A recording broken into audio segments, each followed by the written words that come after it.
एक जंगल में एक बुद्धिमान खरगोश रहता था। उस जंगल में वह खरगोश सभी जानवरों में बहुत ही चतुर और होशियार था। वह पास के गांव के लोगों के बीच बहुत पसंद किया जाता था। बच्चे उसके साथ खेलने जंगल में आते थे, लेकिन उसमें एक दोष था, वह बहुत अभिमानी था। वह चतुर खरगोश जंगल के सभी जानवरों में खुद को बहुत होशियार समझता था। एक दिन उसने अपने मित्रों के साथ एक बहुत ही रोचक खेल खेला। उसने सभी मित्र जानवरों के साथ दौड़ लगाई। खेल के दौरान वह बहुत ही शानदार तरीके से दौड़ रहा था। उसने अपने मित्रों को पीछे छोड़ दिया और अपनी ताकत और चतुराई का प्रदर्शन किया। बुद्धिमान खरगोश दौड़ते दौड़ते थक गया और सोचा, अभी तो मेरे सभी दोस्त बहुत पीछे रह गए हैं, क्यों ना मैं थोड़ा आराम लूं।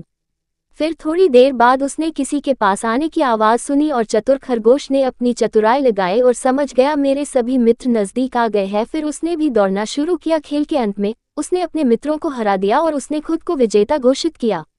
वह बहुत ही गर्वित महसूस कर रहा था, लेकिन इसके बाद उसे बड़ी सच्चाई का सामना करना पड़ा। जब वह अकेला घर की ओर चला रहा था तो उसने अपने आप को एक शिकारी के जाल में फंसा पाया। उसने कोशिश की जाल को उठाने की, लेकिन वह बहुत ही भारी था। उसने अनेक बार प्रयास किया, लेकिन वह अकेले में उसे हटाने में असमर्थ था। तब उस चतुर खरगोश की चतुराई भी काम नहीं आई और सोचने लगा, अब मेरा क्या होगा। तब उसने समझा कि उसका अभिमान ने उसे अकेले यहाँ फंसा दिया है। उसने अपने मित्रों के साथ की बातों को याद किया, जिनमें उन्होंने एक साथ मिलकर चलने और सहयोग के साथ रहने की बात की थी। उसने खुद को समझाया कि अभिमान का अधिक होना हमें अकेला बना देता है। अभी मैं अपनी मित्रों के साथ होता तो मेरे साथ ऐसा कुछ नहीं होता। ये सब वह सोच ही रहा था कि वहां अचानक उसके सभी दोस्त आ गए और फिर उसने अपने मित्रों की मदद मांगी और वे सभी मिलकर उसे शिकारी के जाल से बाहर निकाल लिया। इस घटना ने उसकी सोच को बदल दिया।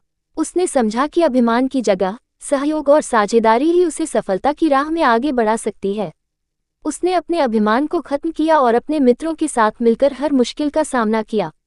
वह जीवन में अब अधिक खुश और संतुष्ट महसूस करने लगा। उसने समझा कि जीवन की सफलता में अभिमान का स्थान नहीं है, बल्कि सहयोग और साथ की भूमिका हमेशा महत्वपूर्ण रहती है।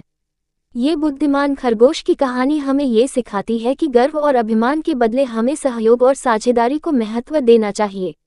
जब हम साथ मिलकर काम करते हैं तो हम हर मुश्किल को आसानी से पार कर सकते हैं और सफलता की ऊंचाइयों को छू सकते हैं। इसलिए हमें अपने अभिमान को सावधानी से नियंत्रित करना चाहिए और हमेशा सहयोग और साझेदारी की महत्वता को समझना चाहिए। ये हमें अधिक सकारात्मक और सतत सफलता की दिशा में ले जाता है। जैसे बुद्धिमान खरगोश ने सीखा, अपनी बुद्धिमानी को सही जगह पर लगाकर असली बुद्धिमान वही है जो सबके साथ और सबको लेकर आगे बढ़ता है और हमेशा खुश रहता है।